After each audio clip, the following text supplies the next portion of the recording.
আসসালামু আলাইকুম, আমি ডাক্তার Shamim Mahmud Fuad, consultant physical medicine, আজগুরাদি হাসপাতাল। বাত ব্যথার ওষুধ কতদিন খাবো? রোগীরা অনেক সময় জানতে চান আমি আসলে ওষুধ কতদিন ধরে খাবো। আসলে বাত ব্যথা কন্ট্রোলের ওষুধ দুটা, একটা আছে যে আমরা একিউট পেইন, হঠাৎ ব্যথা, এটাকে কন্ট্রোলের জন্য কিছু ওষুধ সাজেস্ট করে থাকি।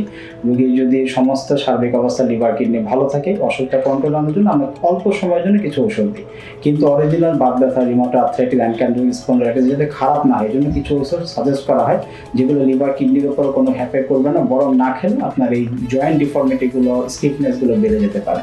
এবং আরও জরুরি হলো যে এই ওষুধগুলো খাওয়া দ্বারাই আপনার ব্যথার ওষুধের প্রয়োজনীয়তাগুলো কমে আসবে।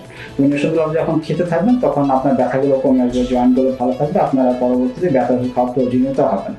এই জন্য ব্যথার ওষুধ বলতে যে সমস্ত ডিজিজ কন্ট্রোলিং ঔষধ বলা হয়, ডিমার্ড আমরা বলি, এই ওষুধগুলো লং টার্ম চিকিৎসকের পরামর্শ সাপেক্ষে তাকে খেতে হবে। অবশ্যই রোগীকে অবশ্যই 3 মাস পর তাকে চেক আপ করে যায় লিভার কিডনি সব ভালো আছে কিনা, যেহেতু ওষুধগুলো লং টার্ম তাকে খেতে হবে। আর ব্যথার ওষুধটা শুধুমাত্র যখন একিউট কেস, হঠাৎ ব্যথা বেড়ে গেছে, রোগীর যদি স্বাভাবিক অবস্থা ভালো থাকে, আমরা রোগীদেরকে সাজেস্ট করে থাকি। ধন্যবাদ।